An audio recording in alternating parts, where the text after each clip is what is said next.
Біреу сізді тақуа деп ойлайды, сіз ондай емессіз. Біреу сізді шыншыл деп ойлайды, сіз олай емессіз. Яғни адамдарды алдап, олардың жүрегіне кіресіз. Адамдардың жүрегі аманат. Адамдардың жүрегі аманат. Олардың жүрегіне алдап кіріп алуға болмайды. Кіресіз бе? Құранда Алла субханала тағала айтқандай: «Уатул буюта мин абуабиха», үйлерге есігінен кіріңдер деді. Үйге есігінен кіріңдер деді. Артынан келмеңдер деді. Бақара сүресінде Алла субханала тағала айтады. Яғни әлгі Ромео и Джульетта болып, балконнан кіру дінімізде рұқсат емес. Кіресің бе үйге, есігін тақылдатып кіресің.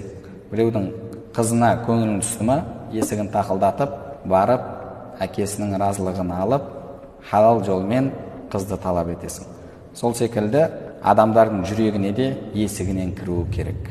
Адамдардың жүрегі аманат, оған алдап, өзіңізде жоқ нәрсені көрсетіп кіріп алу, бұл харам болып есептеледі.